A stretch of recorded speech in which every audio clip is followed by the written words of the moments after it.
Is this the car that means I can finally stop recommending the Tesla Model Y to everyone because I'm getting so bored of doing that all the time? It's called the Rivian R2 and it's supposed to match the Tesla and even beat it in key areas that will matter to your head. But then it's also got some features which means that it'll also appeal to your heart. I'm going to test these claims by seeing if it can match the Tesla in the areas that matter and then truly win you over with some features you never knew you wanted. Where the heck is the rear windscreen wiper? I'm Matt Watson and you're watching Carwow. The Tesla Model Y isn't exactly a looker. You buy it because it's a bloody good electric car for your family. This Rivian though is different. Just look at it, it's cool. I can tell you want it already. You can see actually just looking at the two side by side how the Tesla is actually deeper. There's more body of the Tesla. That's higher, but the body is shallower overall. But from the side, the Rivian is definitely a cooler shape, isn't it? And brutally honest, it looks like the more expensive vehicle. Wow, you can see how much higher the bonnet is on this. Yeah, it's just got more like desirability, hasn't it, than the Model Y. To be fair on Tesla, I do think they did a fantastic job of updating the Model Y. Like just the front end and the rear end is so much better, but that overall teardrop shape just doesn't really do it for me. The R2's design follows that of the R1, so it's quite simplistic, but it has one key design feature, and it is the full-length light bar with these daytime running lights, which are oval. Sort of look like a Dyson hairdryer. I'll style my hair in those. But other than that, it's super simple, but it works. There's no need for like extra detailing and stuff. It just looks cool. There are little features like this, like the illuminated Rivian badge there. Great looking alloy wheels. Those are 20 inches. This one's actually on all-terrain tyres, which really do help the look as well. Right, you've got poppy-outed door handles. I'm not the biggest fan of poppy-outed door handles in terms of using them, but when they are flush with the car, they do look good. I'll tell you what also looks good, the low shoulder line and the deep windows should give you a nice airy feeling inside the cabin. We'll find out about that in a moment. Now, one of my favourite things about this car is just the fact they've gone for a classic two-box design. It looks like a proper SUV. They haven't just sacrificed the looks in the interest of aerodynamics like Tesla have with the Model Y. You know, that's shaped like an egg, and yes, it improves the airflow, but is it worth it? Obviously, this doesn't have as good drag coefficient as the Tesla, which will affect the range, but they've counteracted that by giving it a bigger battery. Now, they have tried to work on aero efficiency by using this spoiler here and lowering the roof line to smooth the airflow at the back. It has given them a bit of a problem as to where to put the rear windscreen wiper. Now, it would have probably gone there, but there's a reason it can't go there, and you'll find out a little later in the video. Instead, they've actually integrated it here into the back of the tailgate, which is interesting. I do have a concern over it though. I'm pretty sure that if you like park under a tree with all the bits that fall down, like that stuff there on the ground, it's going to get all clogged up in there and it'd be a nightmare to clean out. But hey ho, overall this is a great looking car that just makes you want to own it. And there's something else this can do that the Tesla definitely can't. Right, so we're driving through a national park here, and unfortunately yesterday a park ranger stopped the convoy and wanted people to stop filming. There's no cameras allowed on the vehicles. Reason being, he thinks the Rivian are filming a commercial, but it's clearly a bunch of journalists just filming content for like YouTube and stuff like that, but he's having none of it. So we've got to keep our eyes peeled to make sure that he doesn't see us and confiscate our cameras and our footage. Right, so we're heading off-road now onto this trail. I'm trying to film it on my Meta glasses so that the ranger doesn't see that we've got cameras, and Lewis is doing it on the phone, hence the slightly shaky picture. But let's see what these things can do. If you look over there, you can see some of the hills that they're going up. So we're in off-road mode, all-terrain, ride feels soft, regen standard. Whee! Here we go, this is a bit steep here. Let's see what the grip is like going up here. Good thing about electric cars, they're actually better in some ways off-road than internal combustion engine cars because you can just control the power delivery so easily. We've got the camera, press that, and we can see, look, you can see the trail in front of us. And it's doing all the traction control and everything for me. Is the torque vectoring, is it like a diff setting on the rear? There is brake torque vectoring. What percent benefit of a normal proper locking diff do you get with that system? About 30%. 30%, 30 yeah. to 40 depending on how efficient it is. Uh-huh. Now you definitely can't do this in a Tesla Model Y. Definitely, look, absolutely no way. Look at that, no chance. And that's because this Rivian has about 5 centimetres more wheel travel, better approach and departure angles, and almost twice the ground clearance of that car. But despite all of this, I still managed to hit something. Oh, good job there's a wrap on this car because I just managed to drive through some bushes. It's quite interesting to see the chassis articulation there. Oh.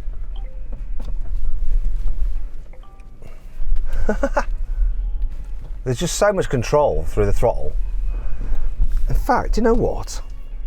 I wonder if I'm better going regen full. Yeah, so we do have regen traction control, so it will help you, but if it gets too steep, you might need to lean on the brakes a little bit. Yeah, so the idea with this car is that you do not need your off-road vehicle and your EV for daily, because this combines all of that in one. In fact, this is going to get a bit technical here. Let's follow the car in front.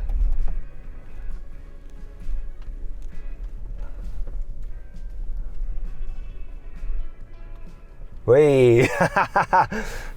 One of the things about an electric car as well is that it's got a completely flat underside. Obviously when you're in a nice car, you usually have like diffs and bits hanging down. So what kind of force can this battery pack take? Like if you whack off a rock? Yeah, so it can take the whole vehicle loaded to GVW, falling off of a rock about the ground clearance height. Okay. Falling off onto a rock about ground clearance. So if I went full yeehaw off a ramp and then landed on a rock, we could be in some trouble? Yes. Okay, but for normal off-road driving, Off-road, yeah. as long as you're not going crazy. Wow, look at this. Just keep your wheel all the way over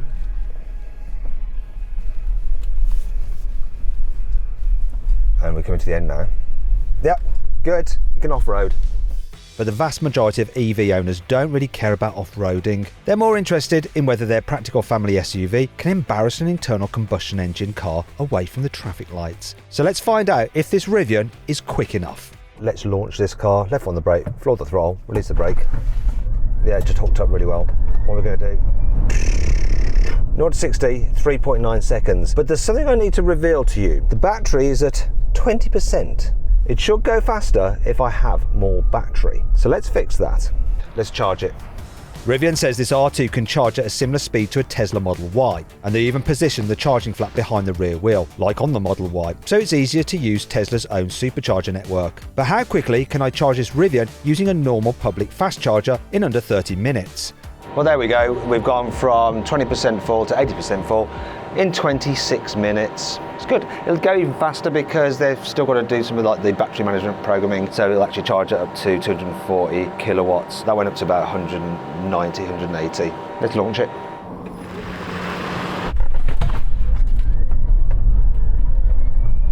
.75. I wonder if it'll go quicker if I turn the traction completely off. 3.67, I'll take that. Best bit is there's going to be an even quicker version of the R2. They're going to do a tri-motor version. However, if you can't wait until then and you want to save a bit of cash, I've got an option for you. Right now on Carwow, you can actually buy a Tesla Model Y Performance 2002 model year for £32,000, which is really good value. However, there is obviously a risk when you're buying a car used, and it could have a dodgy past.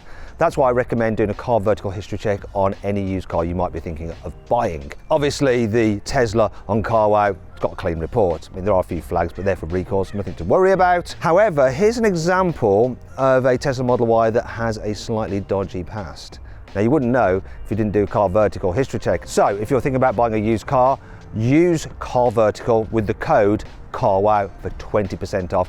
There's a link in the description of this video, or you can just click on the pop-out banner or scan the QR code on screen now. But should you wait for the R2? Well, that depends if it can match the Tesla in some other key areas. It looks good in here, doesn't it? Like real good. And I'll tell you what, you've got some real wood as well. And it's not just decorative. This actually is used to seat the infotainment screen. Now, more on that in a bit. But unlike in a Tesla Model Y, you have a driver's display, so you're not looking across when you're driving, which is good news. Also, the Rivian has stalks for your indicators and your drive select as well. And the damping on it feels really expensive. Quality is good, and you can get in lots of different interior colours and trims. I would go with light wood on the dash and probably light interior. But there's a lot going on actually. Even though it's quite minimalistic, there's still different layers and textures and designs. So it has more personality on the inside than a Tesla Model Y. And there's one innovative feature that Rivian have added for everyone who complains about not having physical buttons for the climate control. No, still you operate the climate control through this touchscreen like that. But if you look on the steering wheel, you'll see these two wheels. Ooh. Now they actually have like haptic feedback, but they feel like real dials. You can toggle through the fan and the temperature, and by moving it forwards, backwards, or from left to right. You can go through different modes as well. The wheel on the other side does the volume and different displays. Takes a little getting used to, but once you're used to it, absolutely brilliant solution. It's not perfect though, because you still have to control things like the mirrors and the steering wheel position through the controls here on the screen by pressing that, and then you use these dials again to move the side mirrors or to move the steering wheel like that. Look, these actually feel quite expensive, and that brings me on to whether this car can actually compete with Tesla on price. This Rivian R2 is insane value for money. It costs the same as the equivalent Tesla Model Y. That means it starts from $45,000. Yes, I know there's a new entry level Tesla Model Y with nothing in it, but that's for Uber drivers. The one that people want, it's going to cost similar to this. It's nuts. I don't know how they've done it. Obviously, Tesla's got massive economies of scale. Rivian don't have. It's a little bit like your boutique cafe doing a breakfast for the same price that McDonald's does an Egg McMuffin. Madness. And this Rivian is available with some features which you just can't get with a Tesla Model Y. You're going to love these. As with the R1, you can get an expensive feeling torch in the door, or you can actually swap that if you want for an electronic hand warmer. Look at this for an accessory. It's a special Rivian tent. It's probably going to cost over $5,000, but it's so cool. It's quite easy to get into. Feels solid. And there's plenty of space up here. And the best bit is you have an amazing large window to look out of. Obviously you can pull a blind down, and you can even pull a projector screen down and it'll project images so you can sit outside watching films. This has to be one of the most spacious roof tents I've ever been in. Speaking of space, how big is this car's boot? The boot on the Rivian R2 is huge. It's almost the same size as the Tesla Model Y, so that has 822 litres all the way up to the roof. This has 812, so pretty much the same thing. Up to the low cover, that is over 500 litres, and you've got an extra 130 litres under there. Look at all that. Loads of useful space. You also have your normal 12 volt socket there. There's a 110 volt socket there. In Europe, that'll be 230 volts. You have some through loading and loads of space if you fold the rear seats down, and they do lie completely flat, and I'll illustrate exactly why they lie completely flat now. You can get mattresses that are designed to fit exactly in the load area of the R2, and look, there's enough space back here for an adult, well, two to fit comfortably, plus Rivian will sell you a duvet with a print on it that matches the camouflage scheme that they have on their pre-production test vehicles. However, that isn't the only cool feature you can get with this car. You see, the front boot on this car is big enough to fit a kitchen in it. No, seriously, it is. It's got 147 litres of space, which is bigger than a Tesla Model Y. And if you look here, if I lift it out, you're gonna like this. So let's say you're out camping in your R2, just open this up, and you have an induction hob which you can plug in and run off the car's battery. Look, it's all lit up, ready to go. And then in here we have all the necessary utensils, and there's some other cool features inside the cabin. There's loads of useful storage spaces. You've got a huge bin under here with USB-Cs. There's a place there for your mobile phone. It's got wireless charging, somewhere to stand it up if you need it. You also have some cup holders in here, and there's a huge area here for your bag, and then you've got a drawer. And Rivian asked customers, what would you find handy in the cabin? And they said big door bins for carrying big bottles. It's not just me who's into that kind of stuff, you see. Look at this. So this huge bottle can fit in this door bin because, look, that extends, and they've moved the speakers from the doors to here, so you can fit a huge bottle in there. Clever. There's also a place for your glasses down there as well. Now the R2 has something the R1 lacked. It is a glove box. Ah, look, they've fitted one. In fact, they've gone one better and just fitted two of them.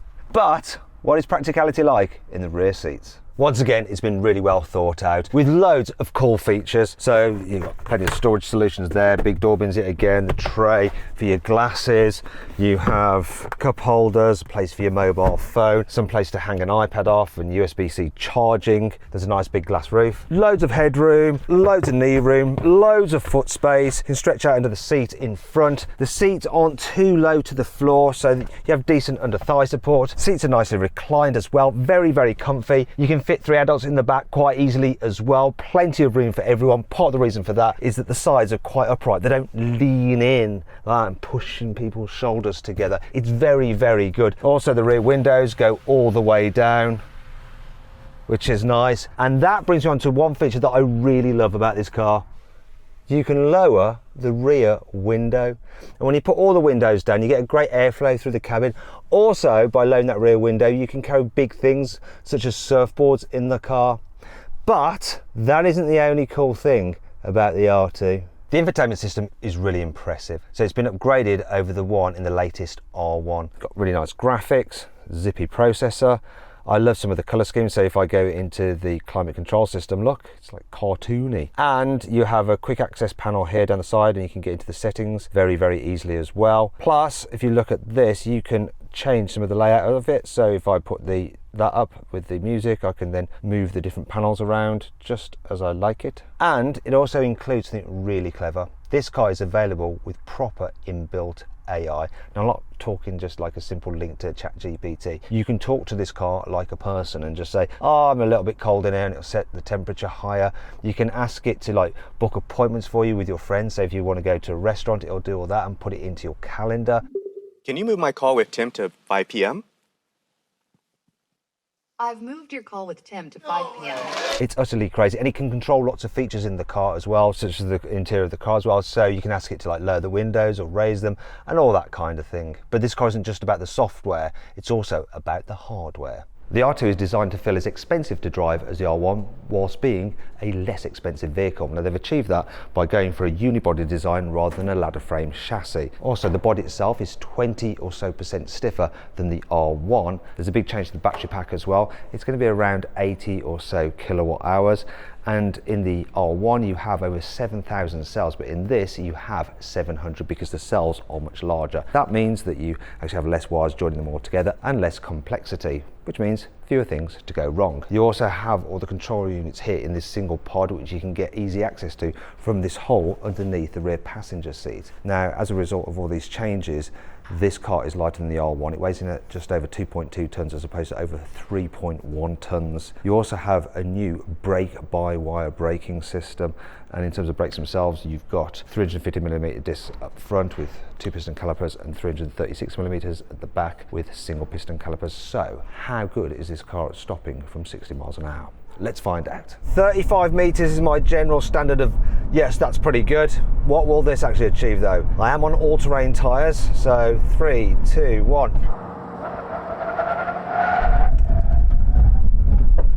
I don't think they helped, but let's see. Didn't matter. Bang on the number, 35 meters. Yeah, I'll take that. The R2 has a dual motor setup, and the most powerful motor is at the rear, so it has a rear drive bias to it. Also at the back you've got multi-link suspension. At the front you've got independent McPherson struts. Now on the R1 you get this active anti-roll bar system. They've done away with that to reduce the cost here for the R2, and you have normal standard anti-roll bars, but they have kept the adaptive dampers. So how does all that affect how this car feels to drive?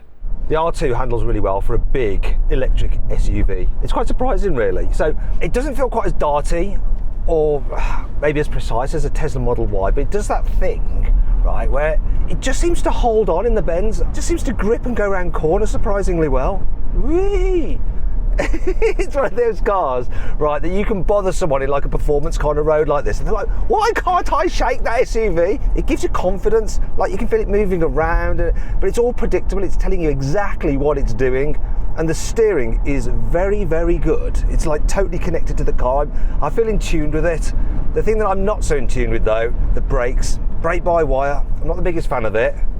They're okay. I just prefer a more natural hydraulic pedal feel, but the rest of it really good. And the performance, because it's rear drive bias. You can really punch out corners. We've got the people from Rivian in the back. They're not enjoying this right now, but I am. It's got a slight floaty feel to it, but in a good way. It's fun.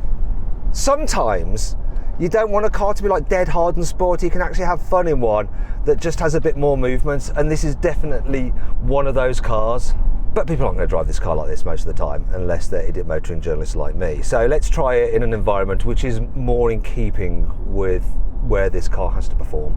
The R2 is a really relaxing car to cruise in. So seats are comfy, the suspension nice and soft when you got it in the softest setting. In fact, let's go really soft. I like that.